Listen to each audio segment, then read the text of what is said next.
the banks of the River Tyne. Take me home to the place that I call mine. It's the place I love best, 'cause it's better than the rest. Take me home to the banks of the River Tyne.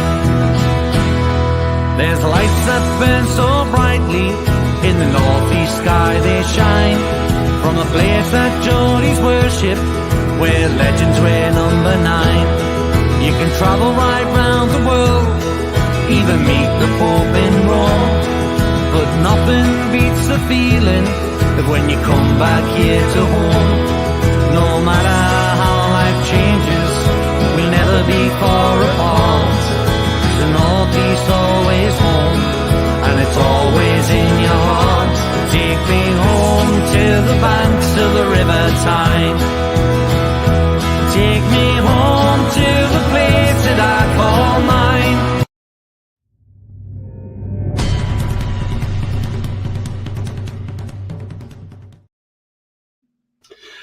Good evening, everybody. Welcome to It's All Black and White TV. Yes, it's the Carabao Cup final match review from yesterday. Tonight I'm joined by Pete, by John, and by Rolly. So, hi guys, how are you? All right. Hi everyone. Yeah. Oh yeah, yeah, I'm not too bad, And it was, it was strange yesterday, wasn't it? I mean, I actually met Pete on Wembley Way. Yes. And Pete's face lit up and he saw me. He's like, "Oh, hang on, there's Tony." Because I made a last-minute decision to go down to Wembley, and I'll come on to that in a moment. But But before I get into the show, guys, if you like what you see, then please smash the likes. That does help the channel up the search results, and so smash those likes either now or on your way out. Also, if you're brand new to the channel, then please hit the subscribe. Free to do so, helps the channel grow. And your bell notification will tell you when I'm live, have a pre-record, or any upcoming shows. So I'm at 399 subscribers. So I'm one away now from 400. And it looks like hopefully I could smash that by tomorrow night. Also in the chat, there is a link. If you want to make a donation to the channel, click on the link, follow the instructions, and that will tell you how to do it. So before I get into anything, we've got some comments coming in. And by the way, at 7:30 tonight, we will have a view from the opposition. So I have somebody coming in at 7:30 tonight, a mystery guest. So stay tuned for that as well. David says, "Forget about the result. I really enjoyed Wembley and the atmosphere was fantastic." Yes, it was as well. Sorry, Chaz, I forgot your comment first, mate. Hi, all. Remember to keep the comments respectful, please. No all caps or duplicate comments. Enjoy the show. Yeah, lovely. Thank you, Cesare. Yeah, I'm glad you enjoyed it, David. Andrew says, "Good evening, all." Evening, Andrew. Ian says, "Evening, everyone." Evening, Ian. Hope you're well. Julie says, "Good evening, all." Yeah, good evening, Julie. Hope you as well as everybody can be. And everybody talk to each other. Yes, so yesterday I made a decision, and I mean literally a last-minute decision. This was like 9:15 in the morning, and I said to the other half, "Do you know what I'm going to do? I'm going to go down to Wembley." And she says, "Oh." I says, "Yeah, I'm going to go down, catch a bit of the atmosphere, but I'll get back for the game."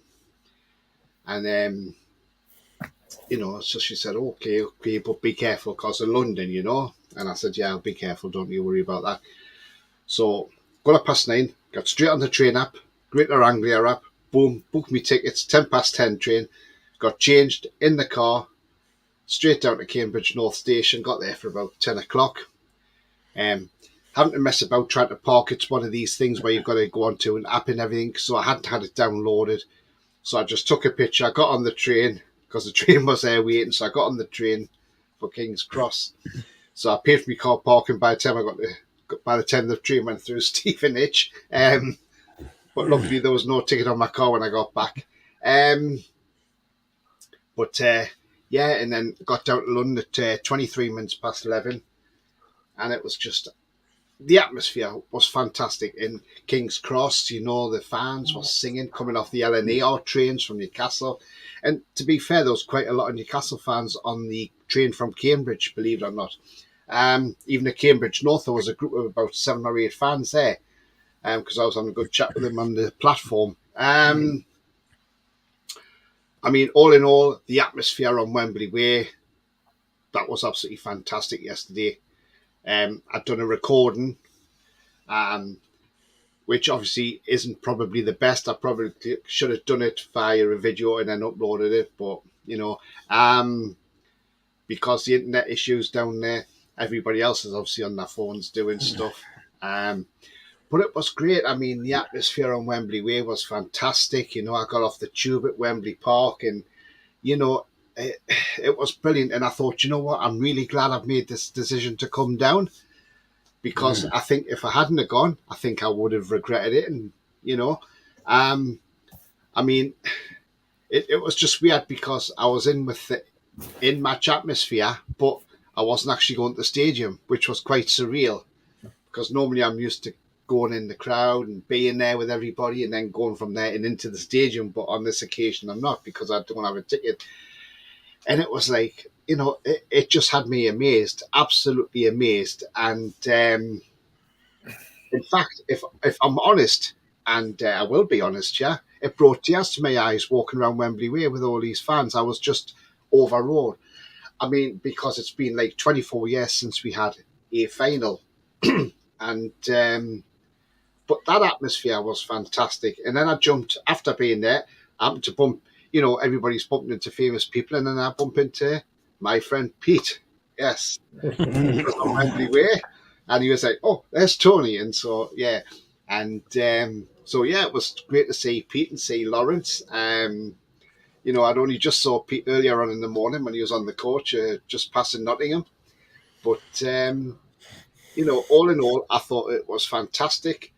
I hardly saw a Man United shirt on that in there. Didn't see many of them. And when I was going to Trafalgar Square, I actually got talking to a Man U fan on the train, and he was actually quite all right, to be fair. But other than that, we know there's been some of them which are a majority. If you haven't seen it, check Tune Review, Paul out. Absolutely disgraceful, and I'm going to condemn this right now.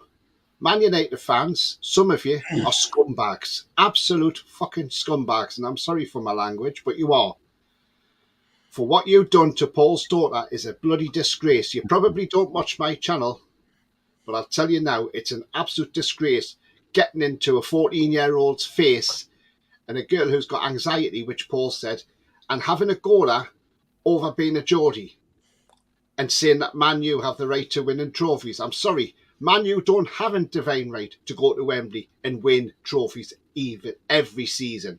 They have no divine right. Every club has got a right to go to Wembley and win a trophy, not just Man United.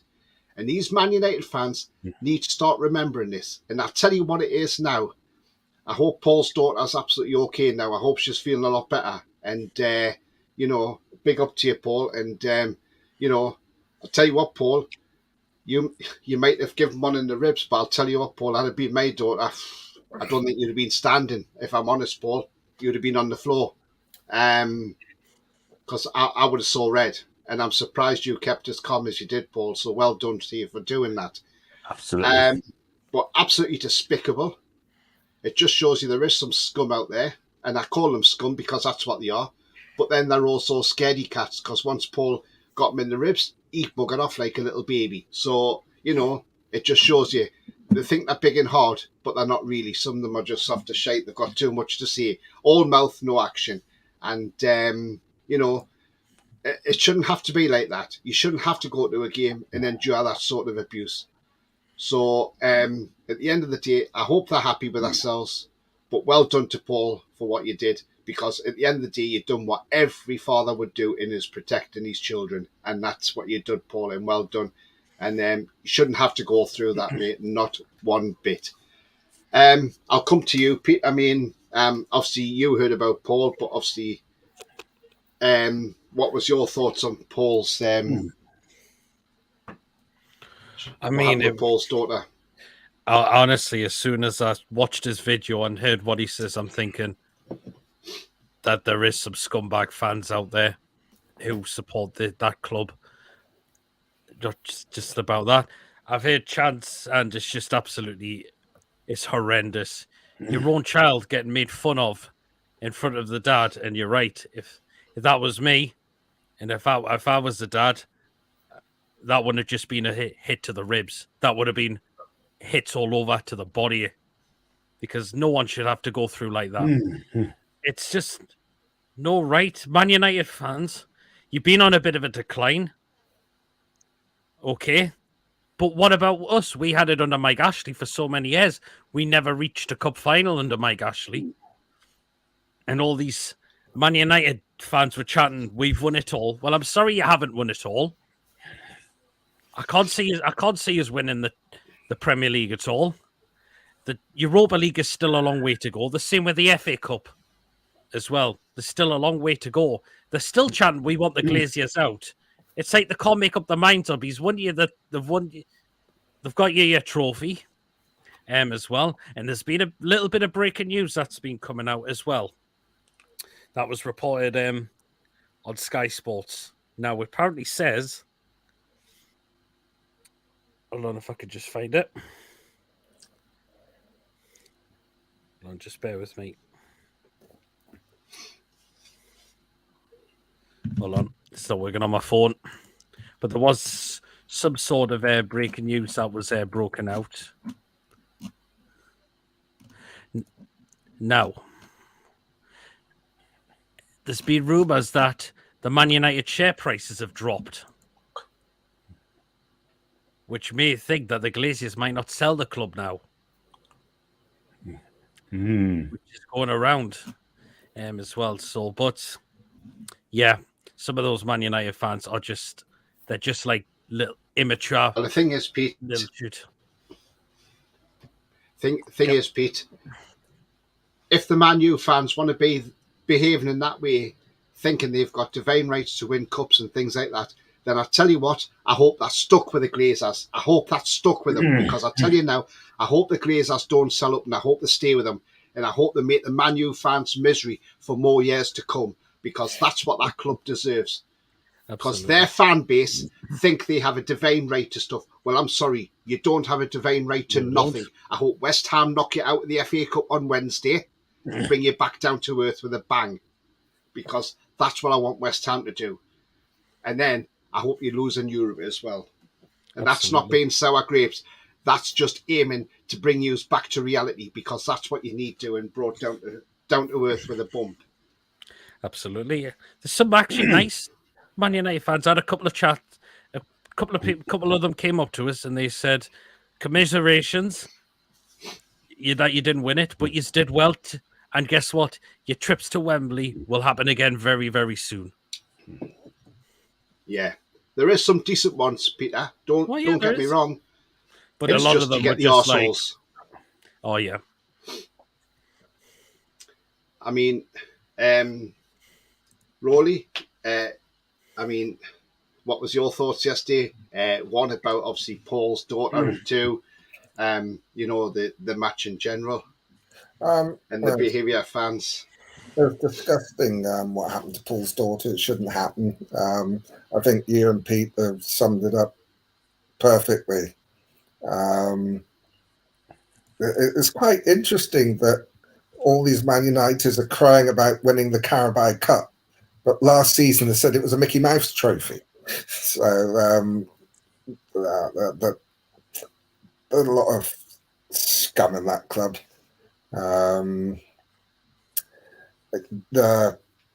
Yesterday, obviously gutted with the result. I thought our fans were superb. I thought War Flags did a tremendous job. I think Man United got scars because they realised that War Flags was going to do a display and they wanted to try and do something, but it's just pitiful. I thought in the game itself, I think that's the best display we've had at Wembley since I've been supporting, which is 77. So I've only got sort of like 3 ones to go on before that. I thought that we had the best of the game, but it's a lack of quality in the final third again. There's a lack of depth on the bench. I think there's a bit of big game experience that we haven't missing. I thought, my personal opinion, I thought the first goal was offside. When they showed the still before they put the line in, I thought it was offside. But I've started not to trust the offside now after the Isak disallowed goal at Liverpool and now this one. Thinking, I'm not a great fan of that. I thought the second one, I think if it doesn't come off Botman's foot, I think Karras saves that quite easily. I think that it was hit at pace, but I think the deflection took it so that he did get a hand to it, but he was going for a different ball. Couldn't do anything about the first goal. I mean, we should have dealt with that better. For ASM caused problems. But it's what's been happening the last couple of months.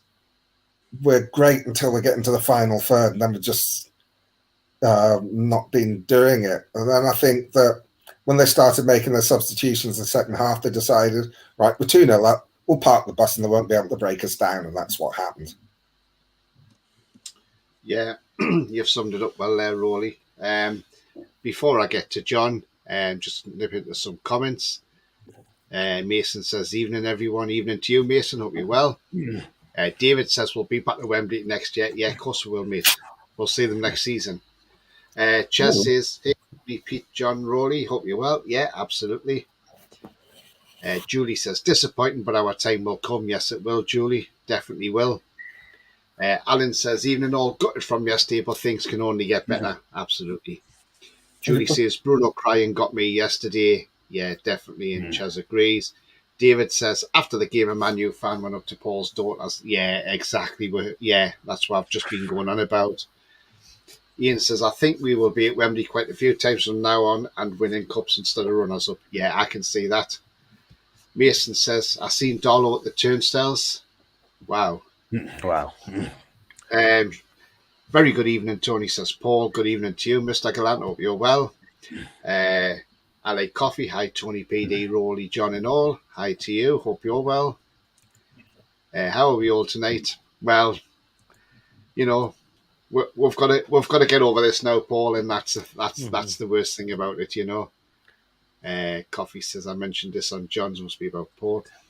In the past 24 hours, I met some nice Man U fans who praised and supported some absolute bellends who said they like our owners paid for the flag display. We raised the white flags in 90 minutes. We raised the black and white flags, but the thing is, so how comes it takes Man United's owners to have to give them scarves to get the crowd going, you know? So, you know, at the end of the day, these are plastic fans, a lot of these Man U fans. And plus, they didn't have far to travel. Only had a few mile to travel because they travelled from London. So the other thing about the War Flags display, the only reason that the club stepped in is because of the time scale between the Liverpool game and the Wembley game for War Flags to raise the money to do the flags. That's why the club stepped in. Just before you go on to John, I don't know if any of you saw Steve Brace's short video this morning after the game. He said that he was bumped into David Eales.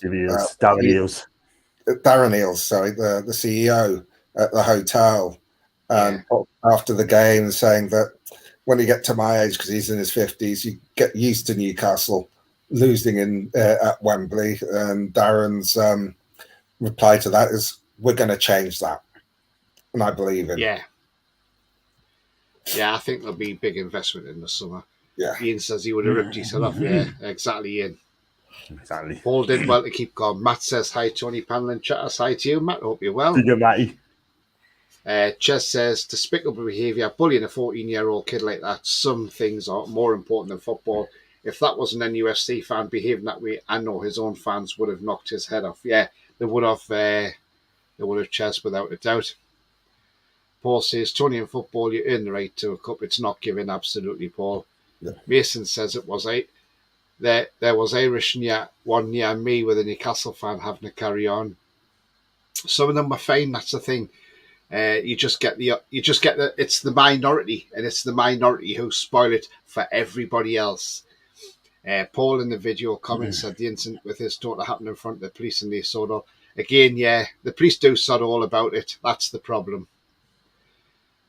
Lewis says, I'm so proud of the lads. He did us proud, absolutely, Lewis. Yeah. Evening lad says Northumberland. Yeah, I'm just catching up with some comments, guys.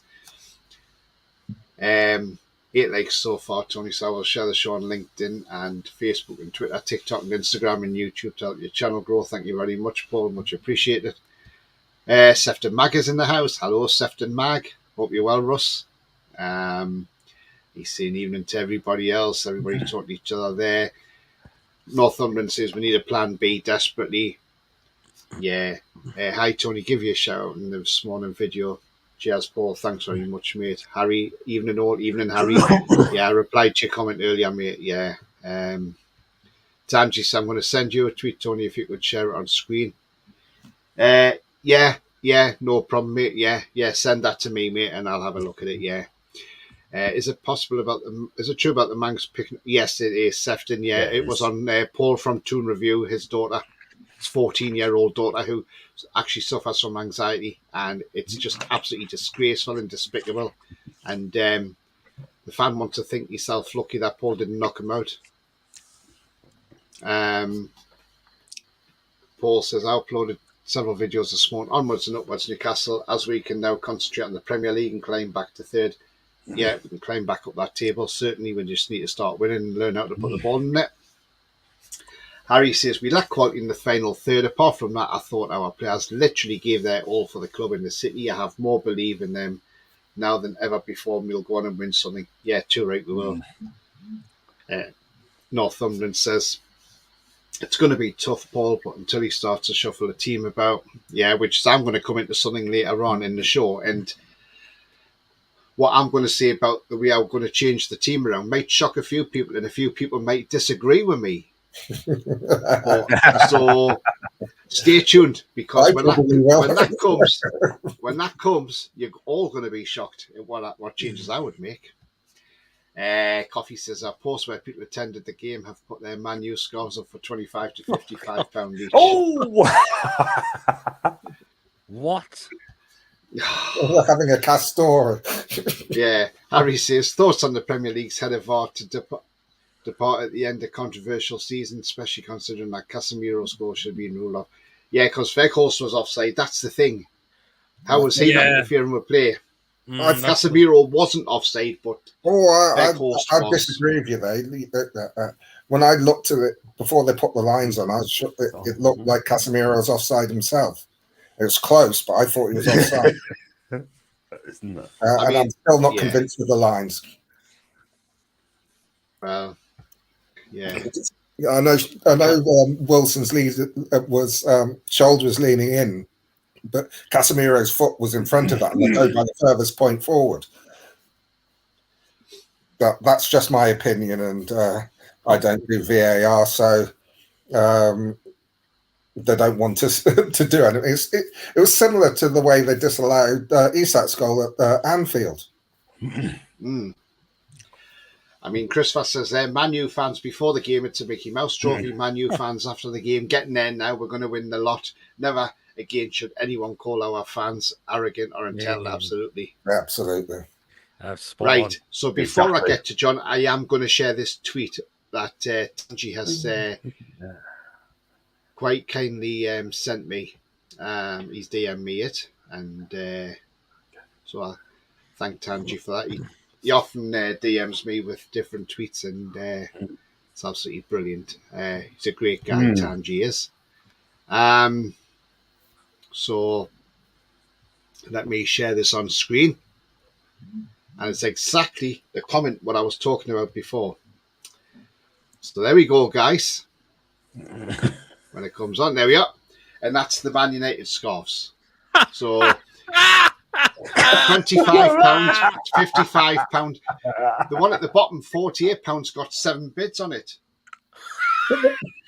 Wow. The shirt, scarves. The Oh. shite, aren't they? Yeah. What a bunch of idiot fans. Yeah, it's unbelievable, that, isn't it? Well, it's not unbelievable because that's what Man United are like, aren't they? You know, but that's what they're doing, selling their scarves. So they're trying to make an extra bit of coin.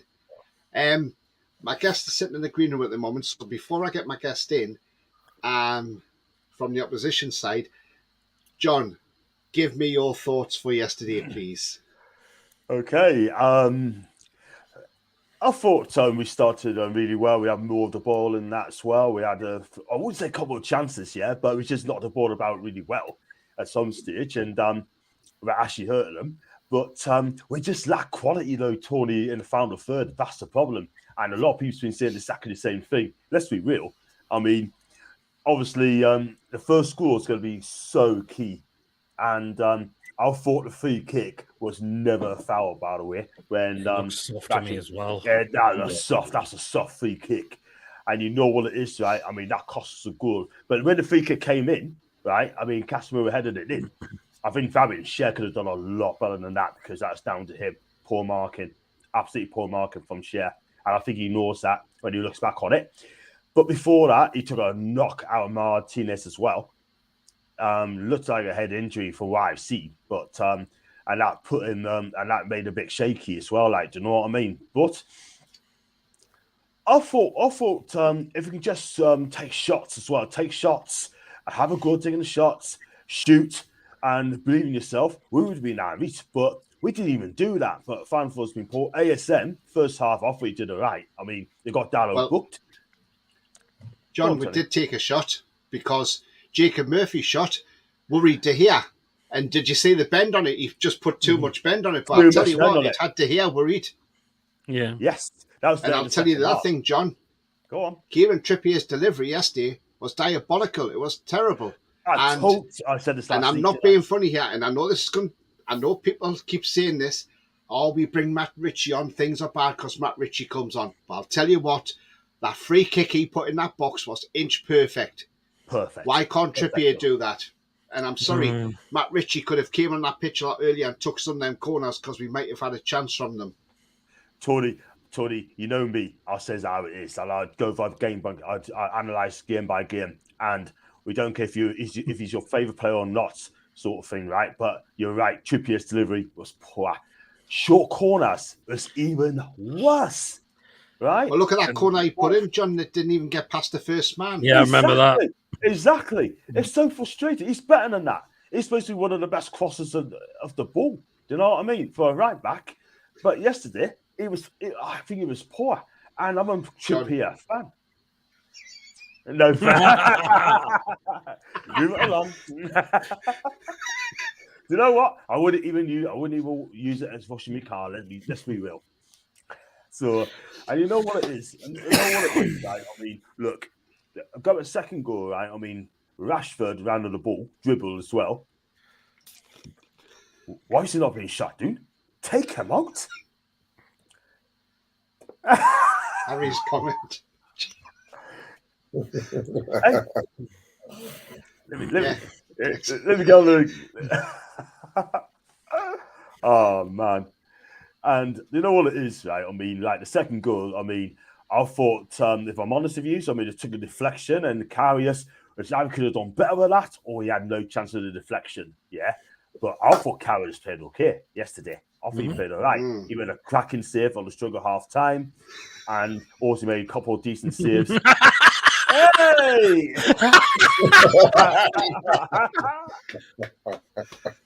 Beautiful.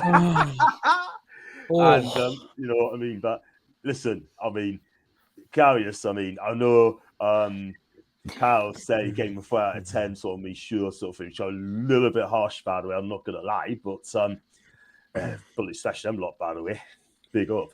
And other than that, I thought the referee was poor yesterday. I can't lie. Cost the first goal. I thought he Ian's lost comment, control. John? Yes, they did. Oh, Celtic. Good. Absolutely beat them. It just goes 25 years ahead of that team. I know you mentioned their team. That Michael Beale has got a bit of a god, by the way. He shot him up. But at the end of the day, guys, I mean, look, we were the better team again, right? Oh, and Dan Burn, I want to talk about Dan Burn, right? First half, I thought he was absolutely poor. I mean, Anton had him on toast in the first half every single time. But second half, I mean, he did put a couple of tackles. He done all right, but he's so limited going forward. I love to see Target back in now. I want a left back. My left back plays a left back. Well, I didn't think Anthony. I mean, he beat him a couple of times, but I didn't think Anthony was that good. And He I wasn't thought, that good, but he made learn him how to look good. game. He made him look good. It did beat him a couple of times well, but Right. Anthony was pretty much a non-factor in the game. That's the thing. When he does kiss the ball, then he does. He does. He spin didn't back. do You're anything. right. He didn't do anything. Nah, really. Well, but one thing I want Right, to say, so- quick, I'll just say quickly, right? I mean, just to wrap on the game, right? I thought, don't be disappointed. We lost 2-0, right? Our time will come. It's a project, and it's a 5-year project, right? We're in project year 1, yeah? We have come a long way. Just think where we were last year, right? Bottom of the table, right? 15 months later, we got to the cup final, right? They done us proud. Oh, and by the way, ASM, I thought he had a good game yesterday. Second half, I thought he kind of lost his way just that wee bit, giving the ball away.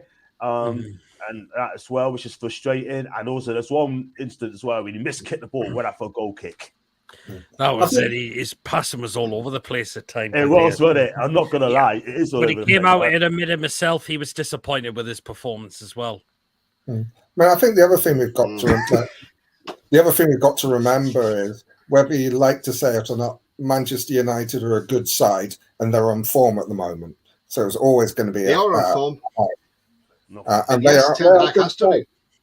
Yeah, they are on good form, and Ten Hag has done a good job there. Yeah, I mean, you know, from when you think what the shambles there were last season, when especially they robbed us at St James's Park when Cavani scored that equaliser. You know, that was robbery that took that point away.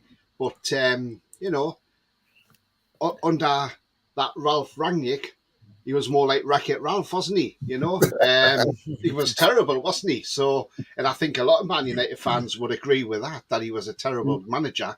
Maybe you should go back. But anyway, so I've got my guest here in the green room. This person's making their debut tonight on my channel. And so let's bring the guest in, and then I think everybody will know this guest, because this guest is very, very well known. Very famous. That's the guest. And it's Macy. Hi, Macy. How are you? Hey. Welcome to the Hi. Hi, good to see you all. I'm a bit flattered when you said I'm very famous, but... Well, we all know you, don't we? So yeah, that's true. yeah, Macy, give me your thoughts. I mean, obviously, you won your first trophy in 6 years. Not as long a drought as what ours is, fortunately. But, I mean, given that we had more possession, we were probably the better side, to be fair. We didn't take our chances. You took your chances. You give us your rundown of what you thought of the game yesterday. And were you at Wembley, by the way? I wasn't at Wembley, no. No. I have been unwell for a few weeks, so I've only just got better myself, so probably wasn't a good time to travel. But overall, in terms of the game, I think he was definitely better in the second half. But the first half, I think it was more neck and neck. For me, I know you mentioned about possession, but I always think to myself, possession, for me, it's not one of them stats I like to look at. You know, just because it's you can have more possession, but as you mentioned, if you don't take your chances, it's quite a pointless stat. But you did have more total shots than us, but we had more shots on target. I think the Casemiro header was great. I completely agreed with John that your centre back could have done a lot better in terms of the defending. And I know there was that controversial of whose was the second goal. Was it Botman's or was it Rashford's? And I know it got awarded to Rashford in the end. I do, and I think that for me, what probably changed the game in itself was probably our right backs. Because I think if Wan-Bissaka was to play, because I was even saying why is Dalot played over Wan-Bissaka, but I think for me, the reason why Dalot was playing was for the counter attack and because he's so much better at going forward. And to bring on Wan-Bissaka at our time was to try and control the game because we knew that you was going to go all attacking in the second half to try and get a couple of goals, at least to make it to extra time. So I think that you did. You could have been better in terms of your chances, but it's your first final. All your players now have got that experience of we played in a final now. You can come on to that season. You've got all the cup competitions ahead. You could even be in Europe that season as well as things are looking at as it stands, Champions League or Europa League or even the Conference League, just depending where you finish. And I think that just gives that good experience for Newcastle. I am glad we've won a trophy, just because I think it has been needed for Manchester United, but overall, I think Newcastle. I know it's probably for you. You're going to be disappointed, but I think he's done very, very well to get to the final. And as I said on John's channel, is that whoever wins, both teams were very rightfully deserved to be in the final because we both had a Carabao Cup, very good Carabao Cup lead up in terms of all the games beforehand. Can I just Yeah, say definitely. Maisie? I'd been very surprised if you hadn't been happy to win the cup. Well, yeah, of course, of course, that's true. But some people were disappointed to say, "Oh, it's only like some United fans, oh, it's only a good tin pot trophy and all that." But for me, I always say a trophy's a trophy. It's there in the cabinet, and people say it's not a major trophy, but it's one of your big major trophies in England. So you're happy with any trophy that you get. Yeah, I mean, what gets me is people are on about Karius, right? Now, the media were loving this because they were hoping to see an error show from Karius so they could have it in their back pages and all over Sky. Now, straight away after the game, or was it during the game, the Daily Mail or the Daily Express, one of the two, I can't think which one it was now, straight away, they knocked the guy's confidence, slating him. Oh, Karius has had a howler in the warm-up. Look at the pictures, because he went down for a ball that went past it, And I thought, hang on, for Christ's sake, that's a bloody warm-up. That's not the actual game. Stop picking on players. No wonder our media in this country is so bad. I mean, they'll pick on anybody. I mean, we've seen it with anybody. The media are just horrible in this country, and that's the big thing about this country. And but I mean, Karius for the first goal, he couldn't do nothing about that. Even Nick Pope wouldn't have gotten that header from Casemiro as well. The second one, when Rashford came into the box, he was getting himself set to save it. Now, it hit Botman's foot and it looked up over him. Now, he's not anticipating that Botman's going to have his foot there to get a deflection on that and loop it over. All he's thinking is, Rashford's coming in, so I need to be set ready to save that. And he would have saved it had it not hit Botman's foot. Now, I know people are out there criticising, saying, oh, well, he could have done better in the second goal. And he actually did get a fingertip to because he did get his hand up, but he just couldn't get enough on it. He pulled off a fantastic save against Weghorst. I mean, that was a hell of a save over the bar. And then he pulled one off from Fernandes towards the end of the game. A couple of outside shots from Anthony as well. Yeah, and the thing is, he kept the score down. He is still a quality keeper. I don't care what anybody wants to say. Yes, he hasn't played a competitive game for 2 years since he left Union Berlin. But that lad's confidence was shot because our media put him down after that Champions League final, knowing that he had actually had concussion in that final, which, by the way, that is down to the management. Klopp should have not played him if he knew he had concussion. But exactly, I thought for a lad who hasn't played competitive football for 2 years, I thought he did very well yesterday. I thought he handled himself pretty well. Yes, there was a couple of moments when he had the ball at his feet and his kicking was a bit weird. But you expect that. He's rusty. He hasn't played for 2 years. But I thought he did quite well.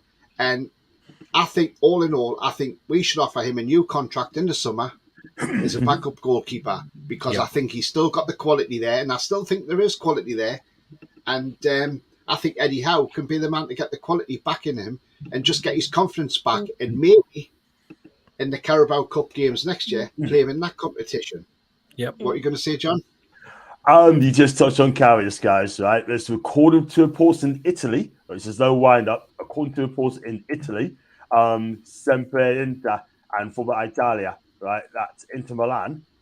You just mentioned Karius there, right? Well, they're looking for a backup goalkeeper for next season because Andalovic is going to retire at the end of the season, and they're looking at Loris Karius because his girlfriend works for Das Italia, right? And there could be rumours going that he's being linked with Inter Milan because of his girlfriend works in Italy. That they said in Italia TV. That wouldn't surprise me, John. That probably puts on because they saw the performance of him yesterday, and they probably thought, hang on a minute, this guy's still got it, hasn't he? You know, he's 29. Yes. He's still relatively young as a goalkeeper. And I think he just needs that break, but I hope we hang on to him, if I'm honest, John. I was. Oh, absolutely. If Eddie Howe saw that and the club saw that, say, hold on a minute, he's done all right. I mean, look, give this guy another year, sort of thing, because I'd rather have him than Dubravka. I was going to say that.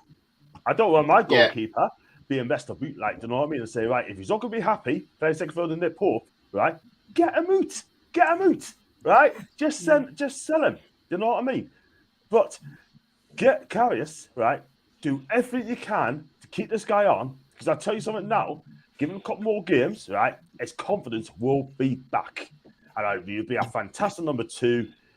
And you know what it is, right? I mean, get rid of the bracket, keep him. But if his girlfriend's got anything to say about it, it doesn't look great. But we got to do something about it quickly. I mean, Dubravka gets a winner's medal as well, doesn't he, out of this? But he didn't go yesterday to the game. He didn't travel to Wembley. And I just wonder if he said, he maybe said to Man United, just post it out to me because I don't really want to be there. And I mean, he couldn't really go, well, he could have gone up the steps with them, but it would be bad on our club if he did that. And, but, obviously, as long as when they send it to him, they don't send it via Hermes because it may go missing somewhere,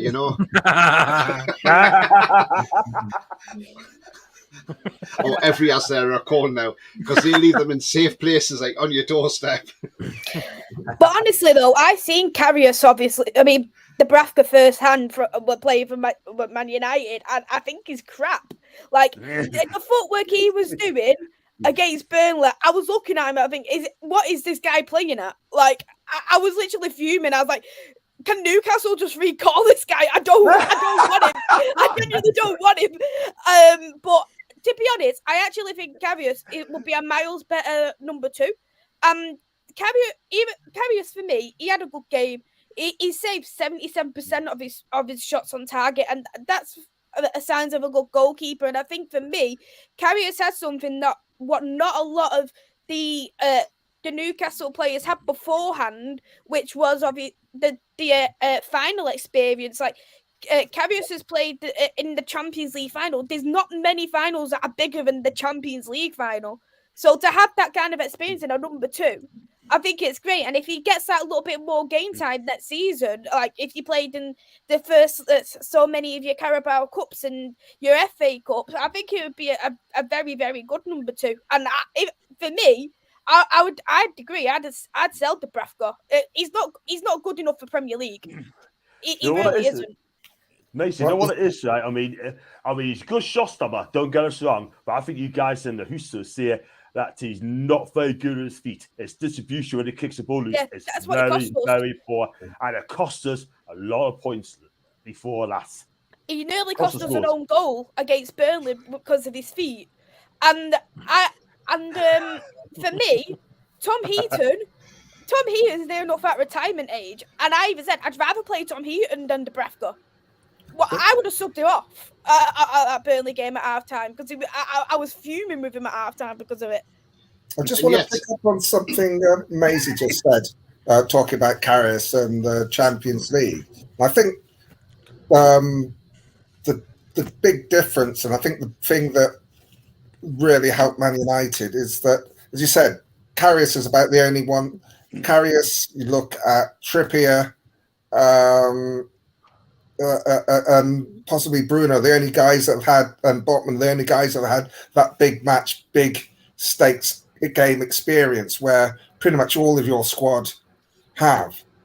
And I think that big match experience, I think that just tipped the edge in the end. Because it was, though we had lots of possession, we had more touches in the box, we just, there's just that little something missing. And I think that you managed the game, especially when it went ahead, you managed the game really well. When you started making your substitutes in the second half, you pretty much parked the bus and said, well, we've got the speed with Rashford, so we'll park the bus and try and catch you on the counter. Because since Christmas, we struggled with teams that have tried to park the bus, like the Leeds Uniteds of this world. And obviously, you're a lot better defensively than they are. You still had to scramble a bit in the box, which I've noticed over the last few weeks. But you seemed to manage to get the bodies in the way, and everything seemed to break for you when the ball was going loose. That happens in games. But I think that big match experience will bode well for us in the coming seasons. The disappointment, because we've got a fair bit of our squad's quite young, so that will spur them on as well. And I think that the other big advantage you have is when you've got a lot more quality on the bench than we have. We have sort of like 2 or 3 players on the bench that are the similar standard as the players that start. Once you get past those, there's a big drop off in quality, and it's very hard to change the game when you haven't got that quality on the bench. And I think that's those are some of the things that made a difference in the outcome. Well, but playing the way we did on another day, we could have quite easily won that game. Yeah, I agree completely, and I even said before on John's channel, I think it's going to go to extra time, just because of the way Newcastle have played this season. They've been very hard to win against. And I know, and especially you've got that. We would have thought coming into Wembley. I'm not saying you didn't, but you would expect you to have a lot more hunger than what Manchester United would have had because of the trophy drought, and it's your first trophy under Eddie Howe. Do you get what I mean? So yeah.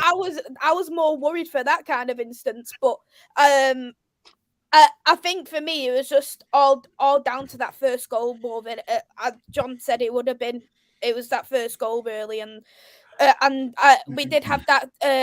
We did have like good quality, like Sabitzer coming on, which is a great. I think for me, he made a great tackle to break up one of your plays in the second half as well. I can't remember who it was against now. He should never have been on the bench because he should have been sent off. That shocking. I agree. I think it should have been a red. It was a red through and through, and I even said I don't even know how he didn't get a yellow for it at least, because it was a really bad tackle, and I was like, "Don't do it again! Don't do it again, boy!" I thought the referee in that game, I think he totally lost it. He totally lost it yesterday. I thought he was very, very poor, very poor. And VAR, I'm sorry, what were they doing? What were they doing? Shocking. Oh, they are shocking in this country anyway. So. We're so behind. What the best to do is do it the Australian way, right? Watch it in Australia. They go for an angle from top to bottom. Here, right? They just go one angle. That's it. That's it. But the VAR in this country is a joke. Absolute joke. We need proper referees. We said this before, Macy. Get referees all over the world. Not just in the UK. Get Italian referees in the Prem, German referees in the Prem, and I guarantee you now, it'll be a lot better. Yeah, I mean, Harold Webb has got a big job in the sands. I'm telling you that now. Well, yeah, it wasn't going to be an easy job, John. I mean, Macy's dad's in the chat, and he said, Man U were better than us yesterday. You were better that you took your chances and scored, but overall, I think we were just slightly better. But we didn't put our chance. We didn't really test to here. To be fair, that's the thing. We did not test to here. And like Julie's just said there, to be honest, Eddie Howe and Eric Ten Hag are the two best managers in the Premier League right now, and who can argue with that? Nobody can. You know, Exactly. at least Ten Hag doesn't jump up and down on the touchline like Arteta does, as if somebody's just took his tie off him. Yeah. I'll just go through some comments. Aditya Shrivastara says, "Hi, Black and White TV. How you doing, bro? I'm absolutely fine. Thank you very much." 123 says, "You clearly have no clue how shares work, lol." That must be aimed at Sky. It was Sky who brought that out. None of us saw. It was what we saw on Sky News or Sky Sports News. Ravi says, "Newcastle were poor at times. I thought they didn't capitalise on chances." Yeah, we didn't know. Coffee says, "as a cheerer." Ravi says, "Big up Mace." Paul says, "See, the Glazers might not be selling, but that was known the second they put next season's ticket prices up." Julie says, "Hi, Macy." Oh, the Glazers. Oh. You've got nothing to complain about, Maisie, with the Glazers. You haven't had Ashley. I know, but the cheeky little rat, right? He has the cheek to put us in over £1 billion debt, and then thinks, "Oh, I'll come to the Carabao Cup final and come into the dressing room." Well, he does own the club, so he's entitled to. He has no right after putting in us in all this debt and thinking that he can come to finals and he can act like he actually knows the club. He actually didn't know how old Ronaldo was when he joined Manchester United. He thought Ronaldo was 15 when he joined Manchester United. Oh god! I know he's older than that. I don't know how old he was. If he thought he was 15, that just shows he knows nothing about the club. Yeah. To be honest, I don't think they know anything about football. It's an investment for them. Mm-hmm. It's all about. I think what will happen is that I don't think that if people are bidding around $6 billion for Man United, I think they don't think that's enough. Yeah, they want 7 to 8 billion from what I've read. Yeah, that wouldn't surprise me at all because they're all in it for the money. That's why they bought the club, to sell it on at a vast profit. I don't know, how much did they pay for it? 600 million. That's what I thought. Yeah, obviously that was all leveraged on debt. Mm-hmm. They borrowed the money, so they want to sell it for, say, 7 to 8, so that they can pay off the debt and still have sort of like 5 or 6 billion profit. Exactly. That's what a lot of the American. It's the same at Liverpool. They bought the club for, I forget how much it was, but it was still a lot of money. And it's all about the profit. That's what that's an investment, because they're all sort of investment brokers, basically. And they see the Premier League as a cash cow. And that's why Todd Bowley's bought Chelsea. But the problem is that they've got nowhere to expand. I mean, our owners was I think at one point they were interested in Manchester United and then decided, well, we can't grow. There's no room to grow. With us, they paid about 280 million because obviously Amanda Staveley and the Rubin brothers paid the rest. Where they want to take the club, they want to make us into a multi-billion pound club. Mm-hmm. If you pay 280 million for it, that's a massive in return on your investment. When you pay 4 million for Chelsea or 7 million for Man United, where's the return on the investment? And that's why they're trying to get out now. It's purely a money thing for them. I mean, for the Saudis have gone in for the same reason, but they are looking to build a brand. Exactly. They have people on the board that actually care about football and care about the club, and Amanda Mirdad and Jamie Rubin. Mm-hmm. So they've not just bought the club for the sake of it. They've actually got people that care about the club, and the people that they're bringing in as well, like Darren Eales. Is it Silverstone, the commercial director? Yeah, Peter And Silverstone. and they brought in a lot of really good sort of football and commercial people. That's Dan Ashworth's another one, to actually build the club. They're investing in the infrastructure, the academy, the youth sides. They're looking at it as a business they want to build rather than just milk. Yeah, I agree. Yeah.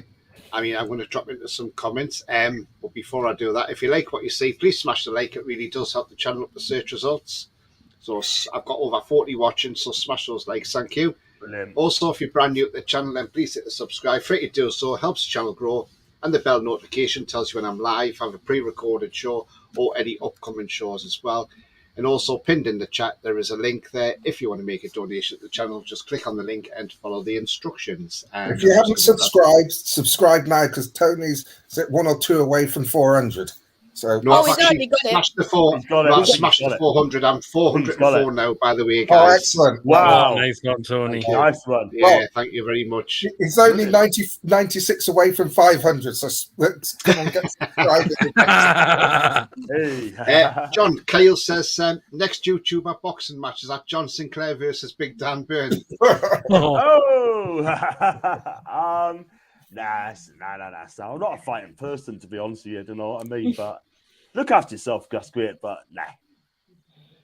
Mason says, did anyone see the video that Harry Maguire went past Avram Glazer when he got his medal without acknowledging him? Yeah, I seen it, and most of them did. It was only Dallo who shook his hand. Oh. So I switched off after the final whistle because I knew Sky Sports were going to be fawning out how Man United absolutely wiped the floor of us and talked the utter bollocks they've been talking all week. Well,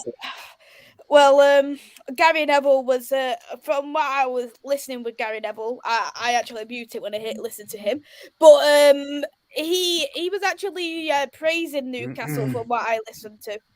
So yeah, I mean, Gary Neville, he's a bit like my mate. You either love him or you hate him. Some of it depends on what he says, because sometimes he does actually come across with some really good points, but other times he talks bollocks. But at least I think that he tends to talk more sense than bollocks. I mean, if you compare him to someone like Paul Mercer, who talks bollocks all the time. that man does. Yeah, but no, it's just the way that, I mean, well, getting annoyed with putting it, advertising as a game as Manchester United versus Newcastle. Sorry, it's Newcastle United. We are Newcastle United, so put a bloody name up properly. Billy says, Sorry, our good friend, good old Billy, he says they didn't really do a lot the whole game. One set-piece goal and a poor defensive effort from Sharon Veghorst. But at least they were getting shots in where we were trying to walk it in. Absolutely, Billy. That's the thing.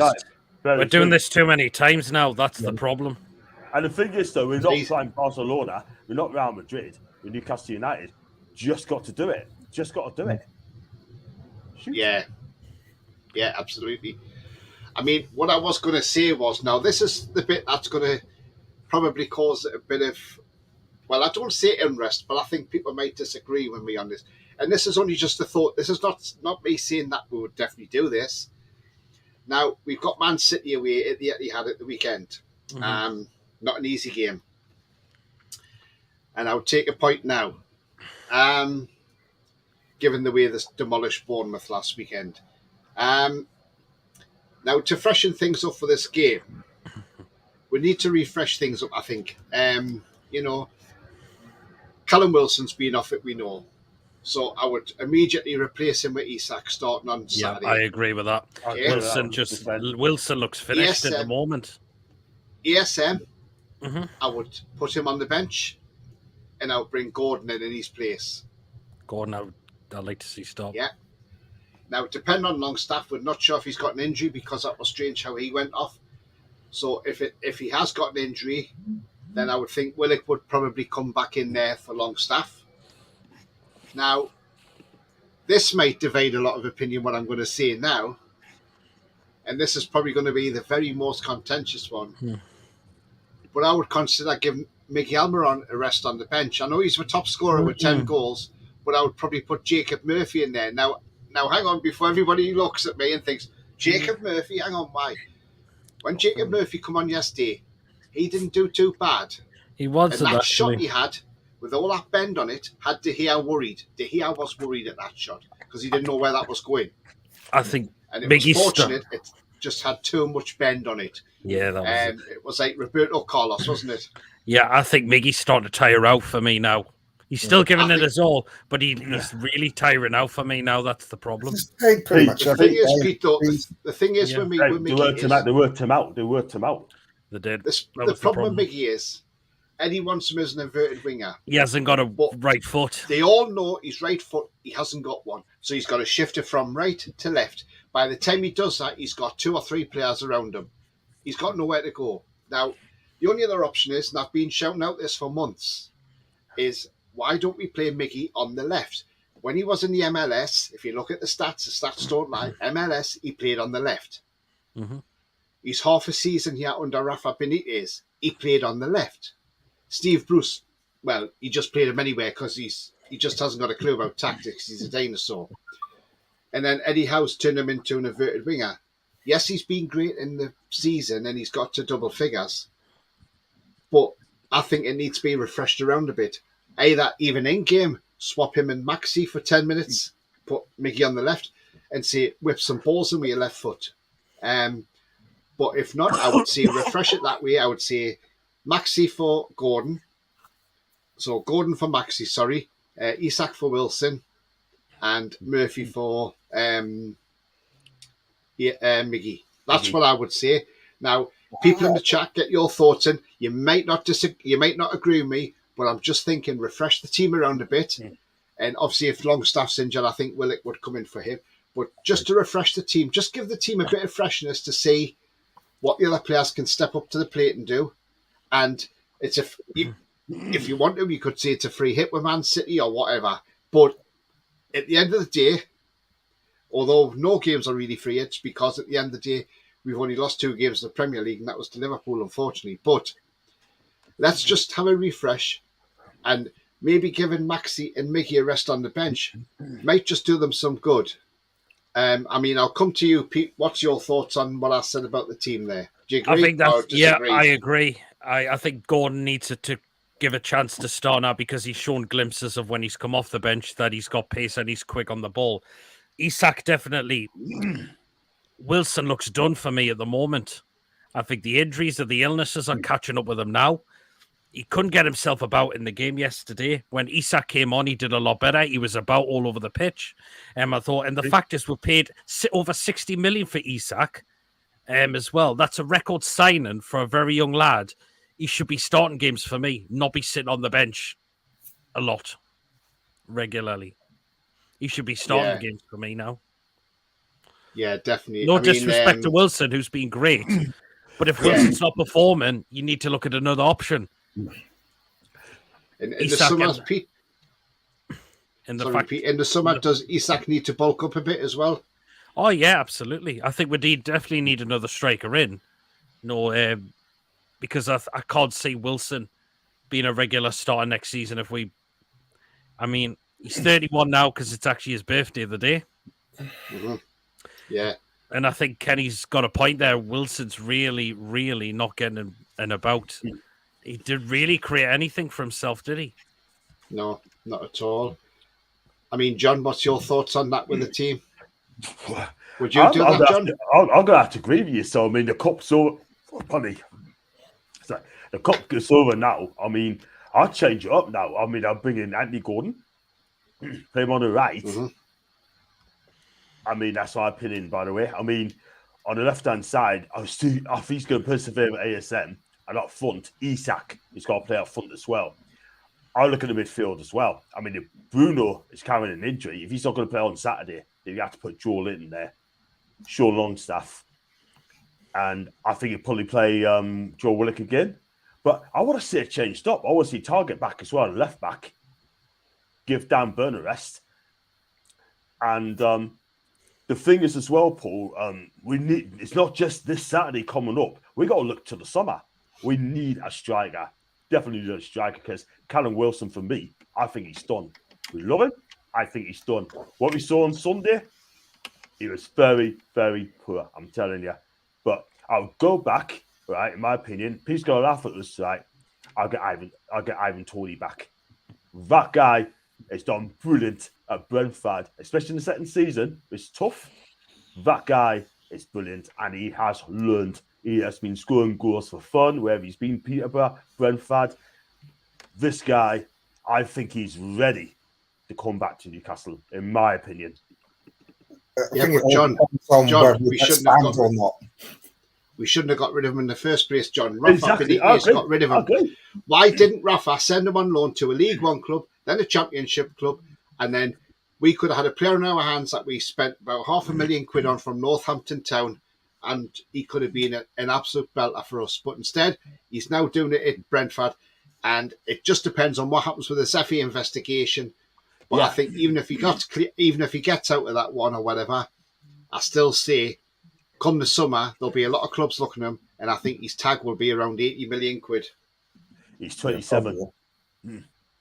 Doesn't matter, John. He's scoring goals. That's the thing.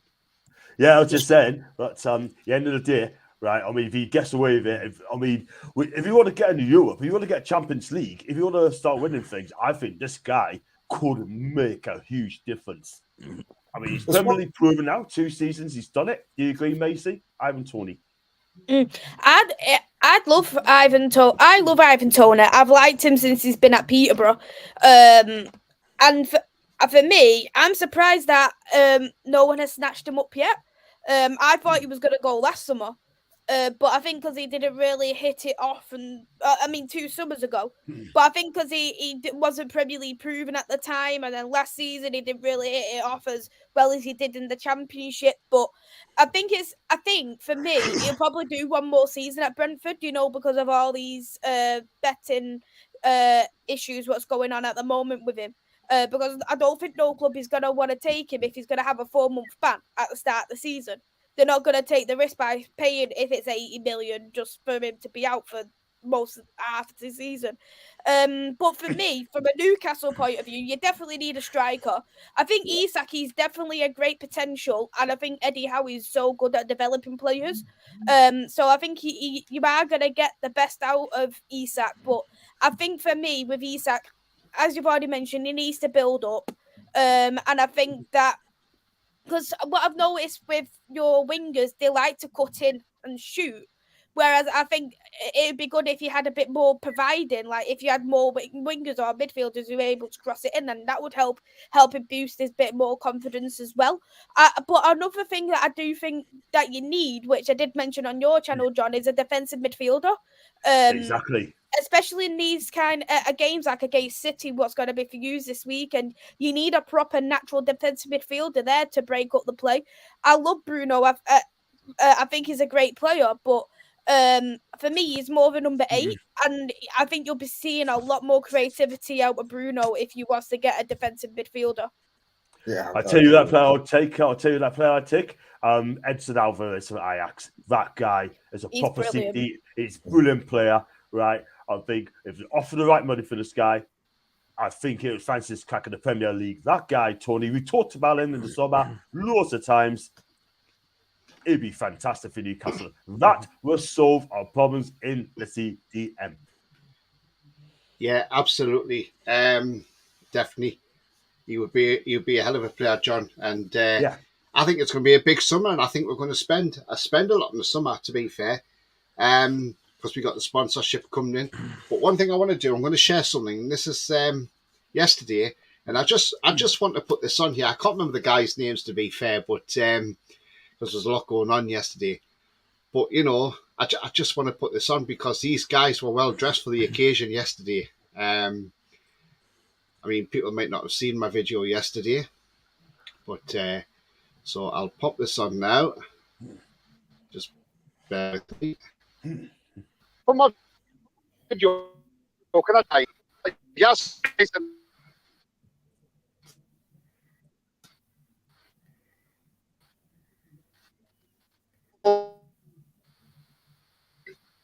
Yeah. I'm 3-1, which I think is hugely up from this. He's got the. You've got the 2-1 as well. Yeah. And what a great occasion! Great occasion. We need more of this. Let's hope this is regular. Hope this is the start of it. Thank you, mate. What's your name? Joni. I'm Billy. Thank you. Yeah. Cheers. Thank you very much, guys. Thank you. So there you are, guys and girls. Excellent. Just before we move on. They were brilliant. Them two guys were absolutely lovely, by the way. I just want to say them two guys were an absolute pleasure. They were two lovely guys. As soon as I walked up to them and said, "Oh, can I get you on my?" Yeah, of course you can. No problem. They were lovely. They were getting photos. Everybody was wanting to stop them for photographs. That's why it took me ages to get a hold of them. I had to keep waiting until I had their photographs taken with people. Absolutely fantastic. Both wearing that black and white suits like that. I mean, great to see, isn't it, Pete? Oh, absolutely, it was, wasn't it? So yeah, great. I mean, I know the network wasn't very good because obviously everybody else is out with their phones down there as well. But yeah, I mean, did you like them suits, John? Did you see yourself wearing one of them? I tell you what, though, I love to wear the black and white suit. No problems at all whatsoever. I think it's classy. I think it's just for the occasions on a big day at Wembley, guys. Yeah, I mean, did you like that, Rolly? Them suits? Yeah, it was really good. I thought look the part. But just before we go on to Maisie, just want to have a quick comment on your team changes to freshen things up. In general, I agree. Though I would keep Maxi, but I would put Gordon on the right for Miggy. I think Maxi seems to be getting better. He's played a few games under his belt, and I think he's the sort of guy that needs a run of games. I still think we've got. He's yet to get back to that form he showed right at the beginning of the season. I think it's game time is the issue with him. And I think John mentioned wanting Matt Target back, but he's literally only just come back from a long-term injury. So I think it's going to be a couple of weeks before he's in contention to build up that fitness. But yeah, we need to freshen it up a bit. I think starting Gordon on the right, giving Miggy a rest would be the right call. The same with Wilson. He's not been the same since he came back from the World Cup with the injury and then the illness. I don't know if it's long COVID or what, but in general, I think it's going to be a big summer for us. I think that we're going to bring in 5 or 6 players. Excuse me. I think some of them will be. I think there'll be a couple of big spends, and I think the others are going to be in that sort of 30, 35 million bracket, the sort of Botman type deals. So it's going to be a mix. So because we've got a lot of players that we need to replace, not just because they want. It's going to take a few windows to get the squad that we want, but we've got. I think it's 3 players out of contract. We haven't replaced Shelby. Fraser's going to be gone. They're going to get rid of Fraser in the summer, and then if they get a decent offer for Lascelles or Lewis, they'll let them go. So that's sort of 5 to 6 players that they're going to have to replace for the squad. So it's going to be a busy summer for us. We're not going to get a lot in money, but we'll need to replace all these players. But we're still in the third. We're approaching. Is it approaching the 4th window since they took over?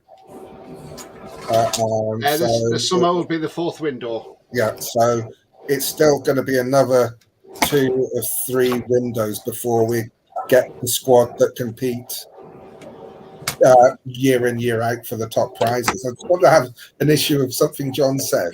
You say, well, I think a lot of people say is that, well, Murphy's not good enough to get us into the Champions League. Well, that's yet to be seen because this season isn't over, and we could still finish in the Champions League places. And if we do finish, he obviously was good enough to get us into the Champions League. There's a comment there for Pete. Niall says, "When's the food stream coming back? Hope you picked up some belters from Sunday's final at Wembley." Oh, the she'll be back next Friday. There you go, Niall. Oh, those. I mean, yeah. Ali Coffee says Avram Glazer looks like a villain from Batman.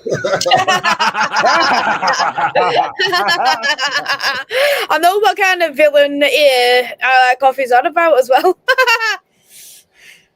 Which one is it? It's like one of.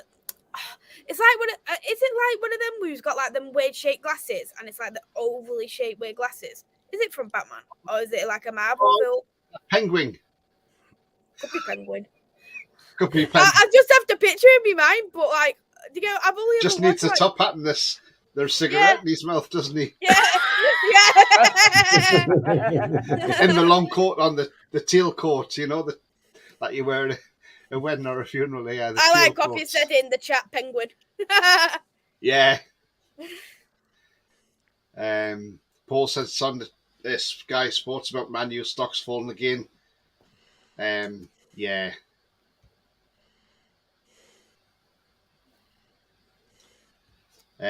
Coffee says, "It did my head when some NUFC fans wanted Howe out after full-time whistle." I mean, that is just... Yeah, right. Right, let's put this to rest now, right? So, I mean, come on. This guy has done an awful lot for our club since he came in. He had a lot of shit to deal with. He had to deal with the fact that we were in a relegation battle. We hadn't won a game. Mm-hmm. It wasn't until December he won our first game against Burnley at home. Then we had to wait till deep into January before we got our second win, which was an important win away at Leeds when Shelby scored that free kick. Yep. We then kicked on, and yes, he kept us up lovely. And look where he's took us. He's got us in, you know, we're in a European place at the moment. We've got to a cup final. What more do these fans want out of this season? I mean, you know, really, have they got their heads buried in the sand or something? Because at the end of the day, this guy has done an awful lot for this club. And fans who are wanting him out now are either Mackhams and pretending they're Newcastle fans, or if they are Toon fans, they can't be real Toon fans, because I'm telling you now, the real Toon fans definitely don't want rid of Eddie Howe. No. And I am sick of hearing this conversation time and time again that fans are going on the meltdown, get Howe out. Why do you want Eddie Howe out? If you're a fan and you want Eddie Howe out, come on this channel now, get your comment in, and tell us why Eddie Howe shouldn't be manager of Newcastle United, and who would you bring in, and who could do a better job at this moment in time. Because I believe there's nobody out there better than Eddie Howe. We got the best of the bunch. When we sacked Steve Bruce, Villa and Norwich panicked and sacked their managers because we sacked Bruce. They panicked. And who did they bring in? Gerrard and Smith. And where's Gerrard and Smith? Oh, they got their P45s. They're on the old Nat King call. And Eddie Howe has outsaw all of them. And Lampard, he's another one on the Nat King call. So at the end of the day, these people who want rid of Eddie Howe are deluded, in my opinion. Your thoughts, Pete, please. I mean, who do you want back as well? Steve Bruce, that absolute dinosaur who left this club in so much shit. We definitely got the best out the bud in getting Eddie Howe in. He's a very young manager. He's still got years left in terms of being a manager. He's only 45. He's still got lots of time on him available. And you just never know. He might get us our first trophy very soon, possibly next season. You just never know. He might buy even better players in and make our team a bit more better. I no doubt he's going to get the backing off the owners in the summer. You can just guarantee. Even the owners simply are supporting him as well. And that's why I want Eddie Howe to stay here for a very long time. Yeah, John, your thoughts? Absolutely, Tony, you just summed it up. Absolutely beautiful. When he said that, when we got Eddie Howe, other teams sat their managers because they were panicking, and you got Gerrard and Lampard in, and they went out quicker because they weren't good enough. But listen, at the end of the day, all these fans want Howe out. Yeah, I mean, give Yahid a shake. You know what I mean? Because at the end of the day, right, we've got the best young manager in the country. Look at Graham Potter. He's struggling at Chelsea, right? That Struggling. job is too big for him. It's too big for him. Exactly. He's walked straight from Brighton to a top club without even learning first. Well, Eddie House took a year out of management to learn more. Well, Potter's just walked straight from Brighton to a bigger club in Chelsea, and they're really struggling. You can't blame him for taking the job. I know some Chelsea fans were saying, give him a chance because he's been working with a lot of bang average players in a way as well. But he's now bought a lot of players in, young ones as well, and he still can't get a win at the moment. I tell you what, though, I think he's done. He's done. But what we say about Newcastle, right? I mean, look, at the end of the day, Eddie House can be here for a long, long time. He's a young manager. He's 45 years old, right? He plays some cracking football. I hope next summer, right, when we get the players coming in, Eddie Howe is going to be even better. Actually, you know why? Because he plays free-flowing, attacking football. If he goes, who else is going to come in and do his job? I mean, I can't think of any other names going to come in and take his job. No way. But it's not a chance, John. Yeah. It's not going to happen. He won't get sacked. And I'll tell you what, as well, we're going to Rolly quickly, right? Yeah. He should change his head title from head coach to manager. It happened to Pochettino. It happened to Arteta. They should change his title from head coach to manager because he knows exactly what he's doing. Yeah, I mean, Rolly, what's your thoughts on this with the Eddie Howe out chance from fans? I mean, is it Mackham? Is it Mackham's in disguise pretending to be Toon fans? It's got to be because at the end of the day, we're in the first year of a 5 to 10 year project, and we've come from when he joined the club. Many people thought we were relegation certainties. Within 18 months, he's got us challenging for the Champions League, and we may still get that. For anyone to be wanting him Rolly, out... can I just... Sorry, Rolly, can I just... sorry, mate, I didn't mean to stop you in mid-flow there, but I believe you've got to go, Pete, for your show. Yep. Okay, mate, no worries, Pete. Before you go, just let everybody give a shout out where people can find you. So there's people in the chat who might not know where you are, and they can come and locate you and give you a sub. Absolutely. So my channel is PD Proudlock. I've got my match review and player rating show in a minute, as well. So feel free to tune in and subscribe. And follow me on my social media: Facebook, Twitter, Instagram, and Snapchat. All PD Proudlock as well. Lovely, Pete. Thank you for coming on tonight, mate. And no problem. Sorry we've kept you so long. And, no, don't worries. You know, but it was great to see you yesterday on Wembley Way. You as well, Tony. You know, and have a great show, mate. And we'll catch up with it later. See you later. See you later. Cheers. Bye-bye, Pete. Pete. What a great guy Pete is. He's absolutely fantastic. Right, Rolly, carry on, mate. Sorry, we're stopped you mid-floor for that. It's like the saying that we were, in most people's eyes, nailed on relegation certainties when he joined the club. He's got us to challenging for the Champions League, and we may well still get that in spite of our form at the moment. To want him, I mean, I know there's some people that want an excuse to moan about, and I'm only happy when they're moan. They're going to be, it could be the Mackhams. It could be the plastic Newcastle fans. But if you think that we should get rid of Eddie Howe, if I can borrow a phrase from Paul from Toon Review, don't take your faith for a shite. Exactly. I mean, Macy, I want to come to you because you're obviously you're a Man United fan, but you're a neutral because you don't really. I mean, Eddie Howe. I mean, what's your thoughts on Eddie Howe as a manager or a head coach even? I mean, do you think fans are deluded who are wanting him out now? Give us your thoughts, please, Macy. Can't lie, I rated Eddie Howe when he was at Bournemouth. I think that he's a great manager, but he just had limited resources. But at Newcastle, he's got a far better squad than what he's had at Bournemouth, and it's showing. because to get you into Europe so quickly, it shows the kind of personality he had. For me, I've seen it as well where fans are saying that Eddie Howe has favourites and stuff like that. And for me, in my opinion, I don't think he has favourites, but maybe you might have a completely different view. But for anyone who wants Eddie Howe out, I'm absolutely gobsmacked, because if I was a Newcastle fan, knowing all the years of who you've had, because Rafa Benitez, he's a waste of space. Steve Bruce, he should. You know what? I would have bought him a cocktail if he retired. That's how much I don't like him.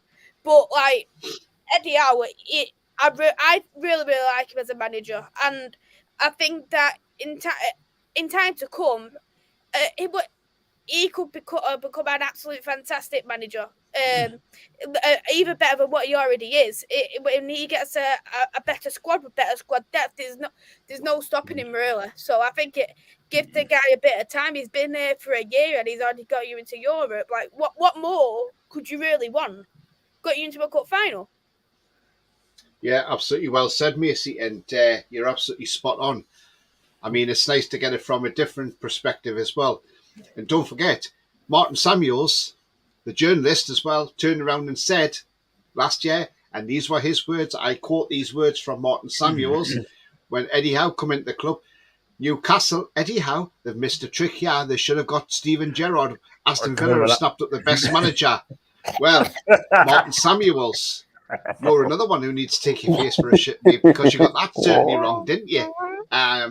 So, yeah, I mean, he's got that wrong. But this is interesting what Paul's just put in the chat. And he says, breaking news, Adidas from the 24-25 season. Now, where is this being reported, Paul? Because I've not heard this, but I'm doing the show, so I've not seen it. But have you seen anything, John? I'm looking on Newcastle United's news now, and I can't see a thing.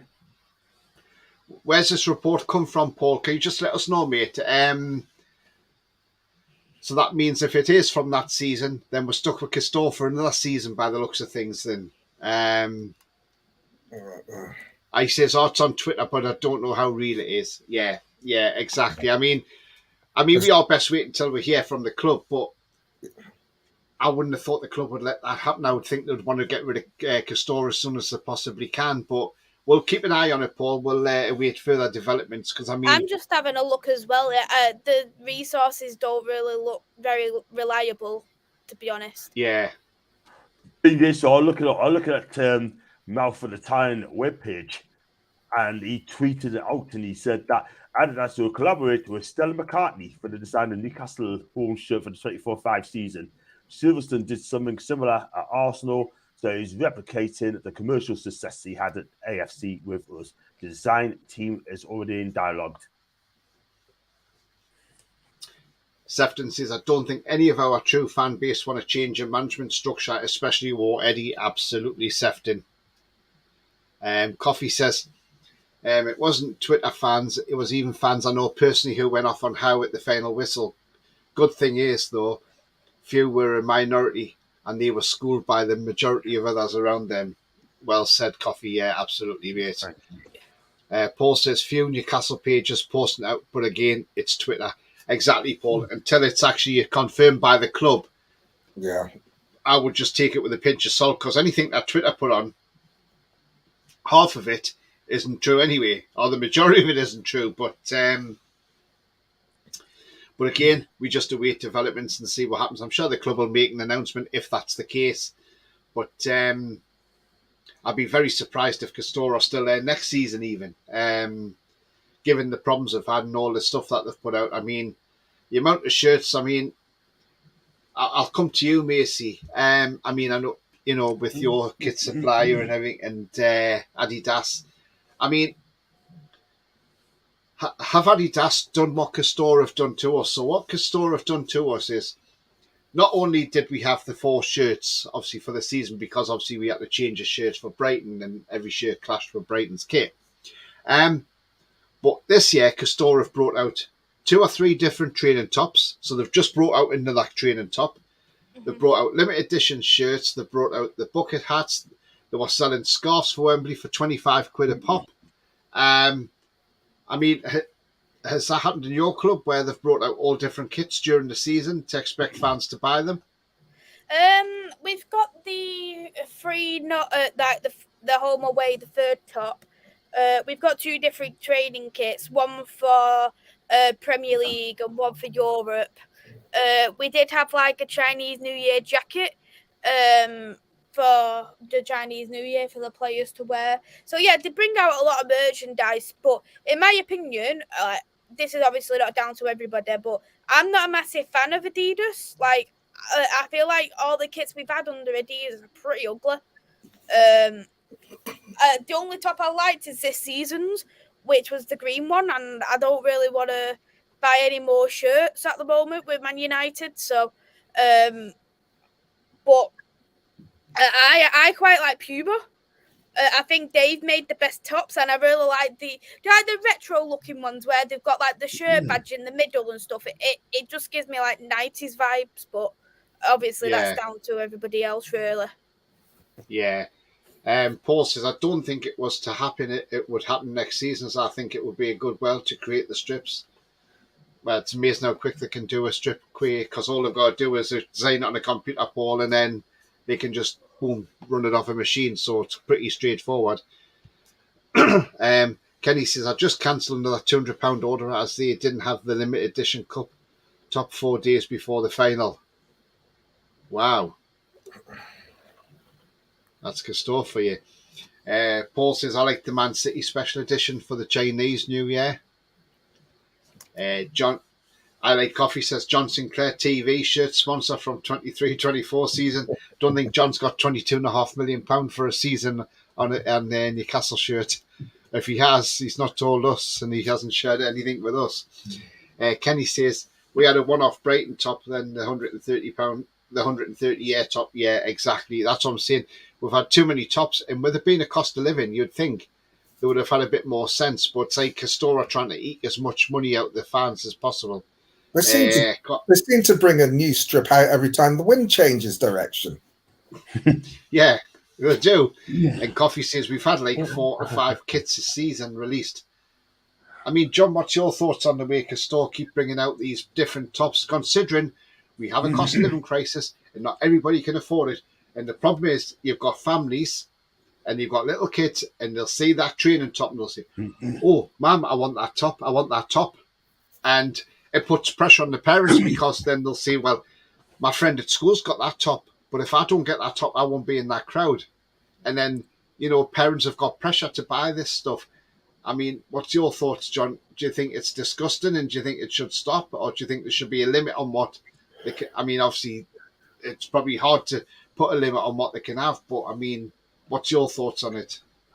I'm going to have to agree. I mean, I just think Castor's getting desperate. You know what I mean? Yeah, I know you want to make money. I get that. But you just mentioned their cost of living crisis as well. It puts pressure, like I said, it took Lewis at me, especially on the families, getting this kit, this, that, and t'other.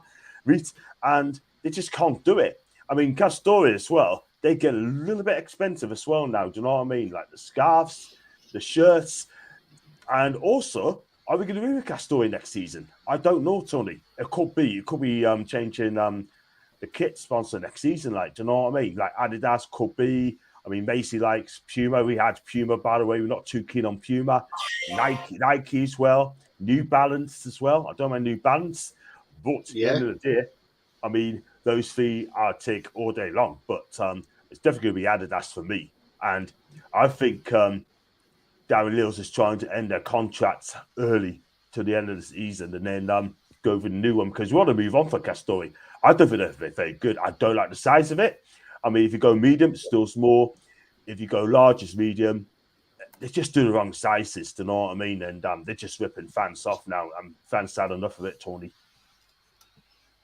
Yeah, absolutely. I mean, Rolly, what's your thoughts on it with Castor, the amount of stuff they've brought out this season? I mean, you lose track of it, don't you? Yeah, so as I said earlier, it's almost like every time the wind changes direction, they put a new strip out. It's ridiculous. I mean, I understand it's a business; they need to make money, but yeah, they'd be better spending their time on sorting out their customer service and their sizing than pulling out new strips every bloody 2 minutes. I mean, the sooner we get shot of them, the better. I mean, Paul says he's bought 4 kits this season for Newcastle and he's still missing a good few yet. What's the point? I mean, they've been a disaster. Yeah. I mean, it's got Mikashi written all over it. The kit designs, to be fair, haven't been that bad, but there's just so many of them. It's just too many. Too many. I mean, the moment we had to wear that training kit against Brighton, we can sell that. We can sell that as a legitimate top. They probably jacked up the price as well. Yeah. But no, it's just they should really only have 3 kits in a season. Lee says Adidas had great clothing when we had them. Yes, they did. I used to like the Asics ones. We had in the Keegan era. I was it Asics in the Keegan era. Asics, yeah, they were good. Yeah, I like that. I don't know. I remember when Keegan was at the club and we had Adidas. Do you remember the bench jacket? It was like the maroon one with the Adidas white stripes down it and the brown nail on the back. I had one of them. They were great jackets. They were fantastic. Paul says I had to buy 2 third kits as my puppy ripped one up. Oh God, it's just as bad as somebody's ticket being ate by that dog. Can I also just say as well, like, I know we mentioned about the kits, but I just want to say respect to Brentford, because Brentford actually didn't change their kit this season because of the cost of living crisis, and I think that's a really good thing for the club to do, because it's also makes it more touching onto the fans. And you've already mentioned about young kids wanting new shirts, and it's not causing that divide as well. So I really respect Brentford for that, and I miss it when the kits were changed every 2 years. I don't get why we can't do that anymore, but it just shows every single Premier League club now, it's just all for money, honestly. Great. Yeah, it is. I totally agree. Coffee says to Paul, I just hope you didn't put the puppy up for sale. He says, no, let her off. He says, I would not, just not to leave stuff about when she's done, when she's alone. Sefton says, how much was the programme at Wembley? Does anyone know? Do you know what it is, Sefton? I'd never thought about that because I didn't realise I was going to go down there. And I got down there and I saw the programmes and I thought, I'll buy it. And I thought, oh no, shit, I've just ordered one, so I can't go and buy one. Because I was going to buy one, but I don't know. But there was a lot of merchandise on Wembley Way. There was stalls up selling scarves, obviously Wembley merchandise. Newcastle scarf, half and half Man U, Newcastle scarves and things like that. No. I hate the half and half scarf. I'm glad you had that reaction, Maisie, because I think they're an abomination. Was half an hour. Like us, because I'm a supporter of the women's side as well, and we hate half and half shirts, and we've actually made an agreement between each of us is that we're not allowed half and half shirts, half and half scarves. They're banned from our football games. So they should be. But, I went in the hospitality for the opening day of the season, and you get a little badge. That was half and half, but I can understand that because there are going to be Forest fans in there, so they're not going to want a Newcastle badge. So I can understand it for that if it's going to go for the Forest fans and it's a freebie. But the half and half scarves, oh God, they just make me I see a lot of kids wearing them as well. If I had a kid and they wanted an half and half scarf, I'd be like, no, you're not wearing one. Don't even show me up like that, mate. They're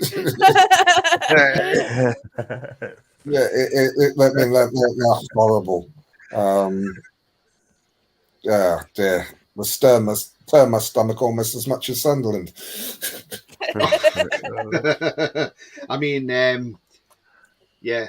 Kenny says, worst of it, NUFC have 0 rating on Trustpilot for Castor. I Like Coffee says, I think it's nice to release a new special edition kit since it gives more variety of people here. Yeah, but too many in the season's coffee. Paul says that one we had against Brighton I'm wearing now, but I think that's my favourite one. Yeah, because it looks nice with all the landmarks on. Reminds you of the shirt back in the day. I'm actually surprised that Castor didn't bring out a new kit for in commemoration of the Queen passing, and then one for King Charles taking the throne. They missed a trick there. Well, hang on. There's a coronation coming up soon, so they might bring it out for that. Yeah, well, they could have had one for a death, one for the funeral, one for Charles ascending to the throne, and then obviously the coronation as well. So that's another 4 they could have had. Lee says polo shirts were created very cheap Adidas. Yeah, they were. Sefton still has his Adidas gear. Coffee says the polo shirts were nice and you could wear them as casual. I miss those. Yeah, you could. Coffee. Sefton says mine cost $12.50 with delivery for his program. That's what mine is costing Sefton. Half and half scarves, says Coffee. Paul says I've been trying to buy a large version of a blue and gold Adidas away kit from the 90s. That was my first kit I got when I was a kid. My mum kept us off school for my birthday to go and get it. Great memories, but you know what? That was a lovely kit. A lot of the Adidas kits we did were nice.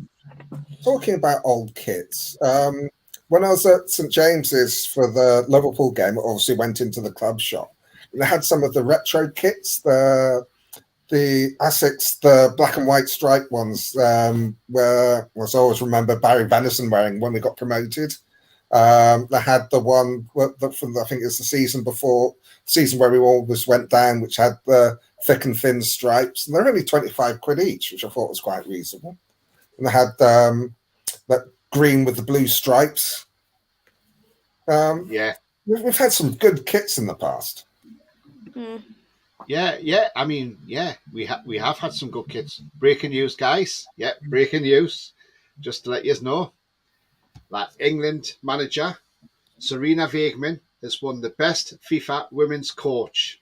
So England's Serena Wiegman has won the best women's coach from FIFA, the best award. Well done. So there you go. So well done to Serena.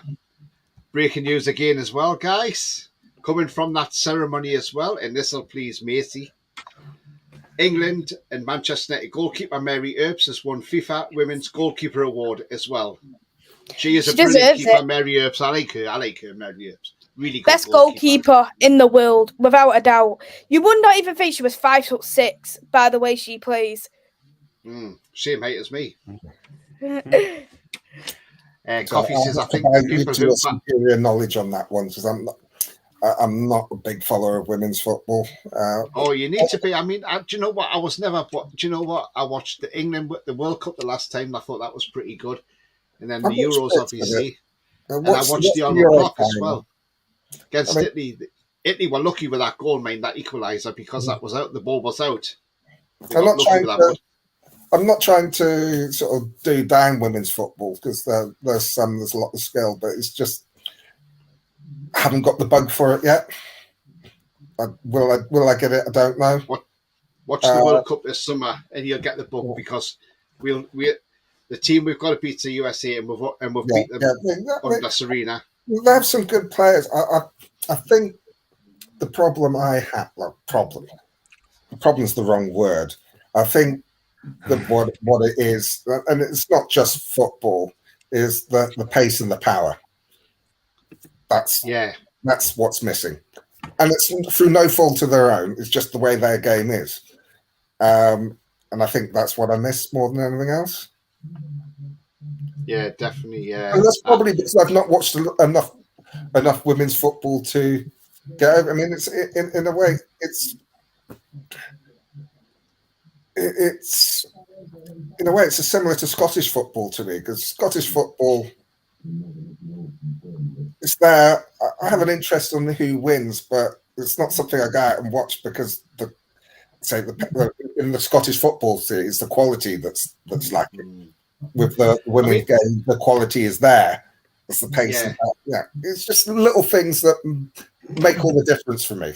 I mean, next time there's a women's game on, Rolly, like England game, watch it, Rolly, because you'll be surprised. I mean, it's great. I mean, look at the scenes at Wembley. I mean, I went to the pub to watch it, and I'll tell you what it is, right?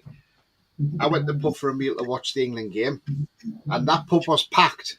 And I'm not just talking women, men and women and kids. It was packed to watch the England Euro final against Germany, and I'll tell you what it is, right? And I'll give hats off to Chloe Kelly now straight away, because when she scored that winner in extra time, and she celebrating the way she did, and she whipped her top off, she couldn't care. She was running around with just a sports bra on, and you know what? That was well done to her. And yes, she might have picked a yellow card up for it, but it just proved that she didn't care being a woman just to whip her top off and go running round. But the thing is, there was no sexist comments or anything about it. Not at all. The passion's there, I mean, I watched this, I think the second half of the Euro final. I just stumbled across it and watched. And I was actually quite impressed with the quality of the play. Because I'm not saying that there's anything wrong with the game. It's just I haven't got that. I haven't got the bug the same as I have for watching Newcastle. I mean, I mean, I know. For example, I know John likes Italian football, and he's a bit of an expert on it. I can't watch it. It's just has no interest to me at all. I'm very, very insular on the football that I like. I mean, I watch Premier League obviously more because we're going to see how the teams we're going to be playing are. But sort of Newcastle United and not much else outside of that. So I mean, there are people that rave over El Clasico, and I'd rather watch Forest Green against Accrington Stanley because at least I know who I want to win, sort of thing. It's things like that. So I'm not trying to put down women's football because there's a lot of good players, there's a lot of quality. There is. But it's just hasn't got me yet. I mean, John, do you watch England games with the women, the England women and that? And what do you think the quality, John? I think it's brilliant quality, and I think maybe Serena Weigman needs to give Gareth Southgate some tips, because if Gareth Southgate watches the way she plays, England men's team could do a hell of a lot better. I totally agree. Go on. I'm not necessarily. I think I've had this argument with the other half before. But I don't think you can compare the two games. Not so much you can't, but you shouldn't, because of the differences, say power pace, and when you talk about the men's internationals, the quality. I don't think they should be. You should compare the two. They are standalone products. So the women's game is. So, I mean, I've even watched some of the Adam Pease videos on the Newcastle women. They're playing in League 4. They've scored some. I mean, when they last played at St James's Park, they scored a couple of cracking goals. But even that, I'm a big Newcastle fan. Still haven't got that grit. So it is with the women's football. It's more if I stumble across it, and at that point, it's interesting. I watch. Otherwise, it goes straight to the next channel, sort of thing, or whatever. It just hasn't caught me yet. I mean, I think that the women's game is rightly getting a lot more publicity than it used to. It does confuse me a bit when the rolling bars at on the bottom side transfer window. And it says Chelsea have signed, and it goes Alice somebody or other. Just tell me that it's the women's first, so I know so I can differentiate. Because I say it's because I haven't got that big interest in it. It's one of my little ones here, but there's some quality players. And I watched some of the women's games in the Olympics. Was it the Olympics? They had them on the last Olympics. And some of the quality and the skill is good. I think the way I would describe it, if you're looking at the quality level, in compared to the sort of men's league. I put it sort of like some in the region of the bottom of the Championship, the top of League One, which is still I mean, it's grown massively. That's how I put it. It's not so. If we were playing in the Championship, I'd possibly have more interest in it. But no, it's just something that hasn't grabbed me. But I'm really pleased that they're becoming professional, getting paid for it. They've obviously clearly got the dedication and the passion for the game. So good, go on, fill your boots. Yeah. The England team have won something, which the men's team haven't done in my lifetime, though we did come close in the Euros. I like to think that the women took inspiration from that. I mean, before I come back to John, I mean, Coffee says when Tony said breaking news, England manager honestly thought Southgate had resigned. Kenny says Rachel Daly signing was ace. Ravi says make sure you subscribe to Macy's Devils United on YouTube. She's quality on all things men and women's. There we go. Coffee says I'm still unable to process Blackburn style black and white kit we had. It almost looks like a half and half kit. Oh yeah, another one you mean. Post, I don't mind women's boxing. That's all guns blazing. It is, yeah, absolutely. I like Coffee says Chloe Kelly. Macy would look pucking in a Liverpool shirt. No. Oh. That's cruel. That's cruel saying that. Can you see this here? I've got goosebumps now. Coffee says actually it was Macy who introduced me to women's football, and in turn along with Adam P videos made me interested in following our women's team more actively. Absolutely. Along with Andy and Chloe. Evening all, says Jodie. Hi Jodie, hope you're well. Jodie. Off with the saying and well done on the England lasses. Yeah, you too, Sefton, because I think he's got to go to work. Adidas make quality kits, yes I do. Totally agree, Ravi. Great show, says Sefton. Thank you very much indeed. Paul says, I've been watching women's football since a kid. Unfortunately, a family member used to play for Sunderland women before signing for Coventry, and this has gone back some years now. Yeah. Coffee says, women's Euros watch along with Macy was great, and she made it more interesting. I like Coffee supporting Portugal. Yeah. Maybe I says she's in her 50s now and still plays for our local team in Banbury. Wow. Maybe I should watch Macy's watch along for the women's game. Yeah. Ravi says everything Mace does on her channel is top quality. Devils United. Macy's such a vibe. Well said. Yes, definitely. Jodie says, how much have you sold that scarf for, John, from now that you got off Man United? Macy, have you seen that? Seen what? The people are selling Man U scarves on eBay. eBay on the website. eBay for 25 to 55 quid. The ones that gave away at Wembley. Yeah, there's always going to be fans who are like that, but for me, I just think it's a bit disrespectful when the club is literally went out of the way just to buy everyone a scarf. And it's a proper nice, like, memorable to keep. So I don't understand it, to be honest. It's ridiculous.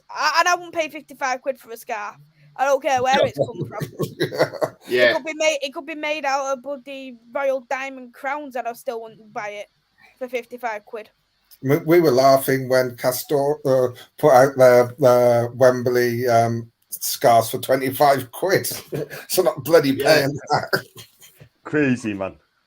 I mean, John, before we wrap up, I mean, what's your take on the women's game? I mean, you've watched a few England games, haven't you, John? And the quality's very good under Serena Weigman. I mean, if she was England manager for the men's team, she would put some of them into that place. I'll tell you that now. Oh, she'd be absolutely amazing. I think she put Gareth Southgate in her place, by the way. Do you know what I mean? I mean, she's very adaptable. She plays football the right way, and she's also a Euro Cup winner as well. She is a credit and an asset to the women's game. And when you look at other players as well, right, that plays, I mean, that Jill Scott, she's a leader, an absolute leader in the team. She's a legend again. You got Steph Houghton as well. She's quality as well. Emma Toon as well, like Emma Toon. Macy. Yeah. I like Emma Toon. And You know what I mean? And she's fantastic. Very impressed with her as well. And yeah, look, at the end of the day, right? I mean, the women's football's on the up.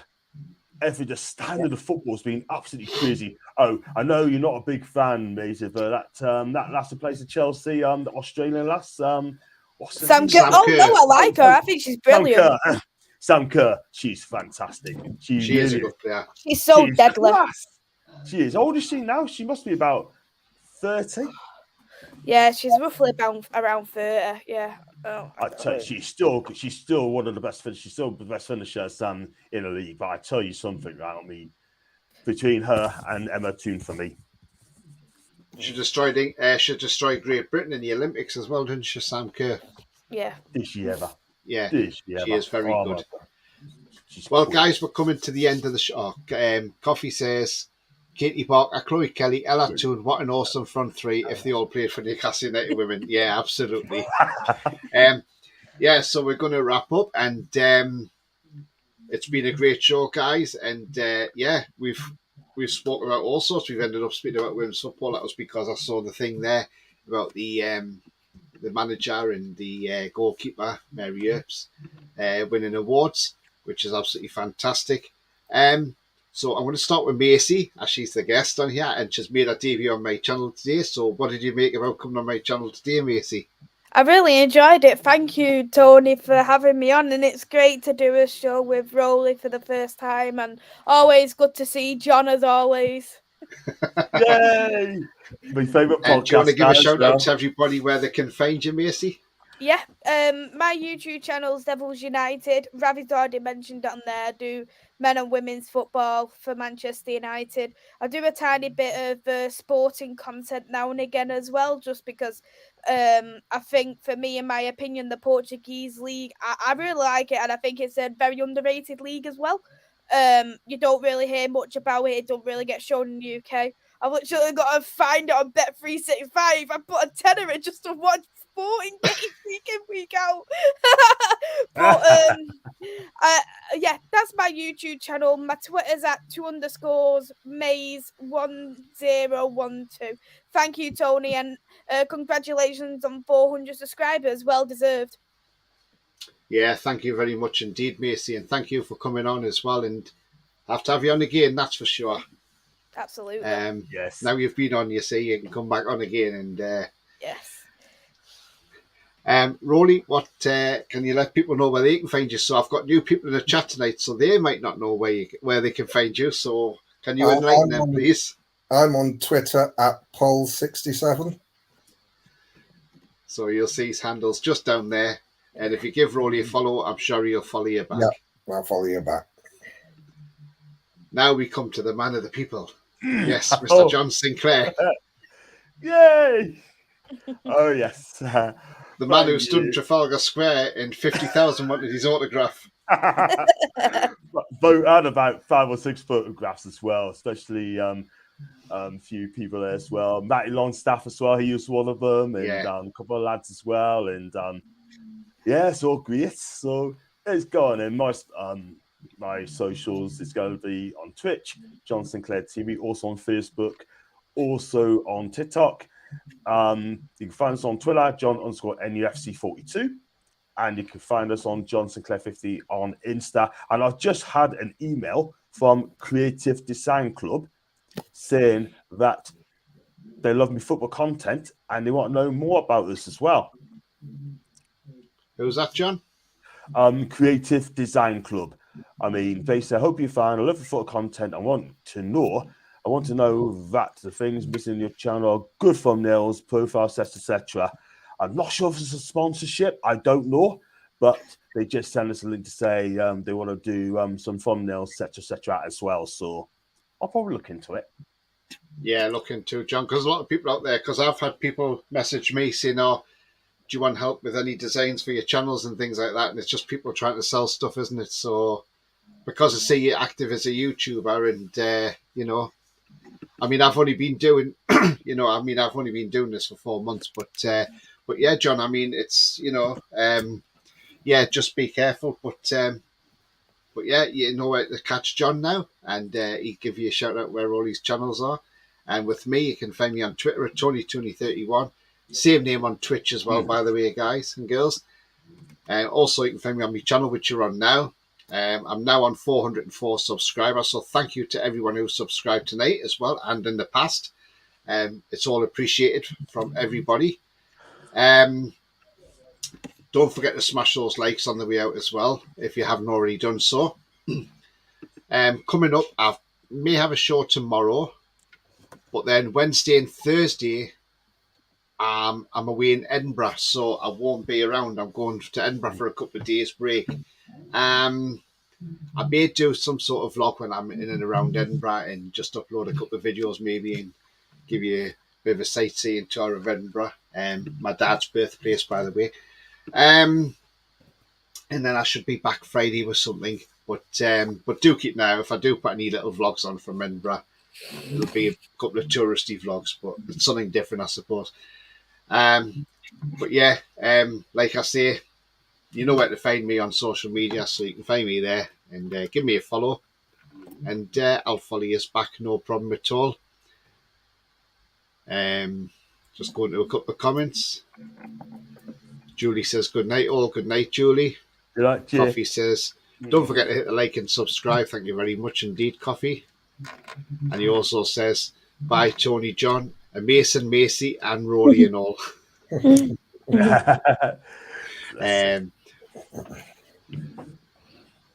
Ravi says, big up. May's always smashing up on the shows. Big up. Lee says, great night. Keep up the good work. Thanks. Thanks very much, Lee. Ravi says, Macy, the adopted Georgian Scouser. It's getting the Scousers are starting to like me. I don't know what I've done to get them love him, but they love me now. Coffee says John's famous. Why wouldn't they? Scousers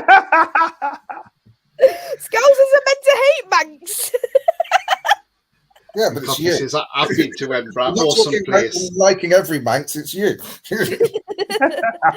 Yes, it is, Coffee. It's an awesome place, Edinburgh. But yeah, absolutely fantastic. But guys, thank you very much indeed for coming. I'll have word with you backstage before I go, because then I want to try and catch some Northern Lights if I can, because it's supposed to be visible tonight. But yeah, like I say, there'll probably be a show tomorrow. Wednesday and Thursday I'm not around, but I'll definitely be back Friday, that's for sure. But until then, guys, take care, and see you again on the next show. Bye bye from me and everybody else.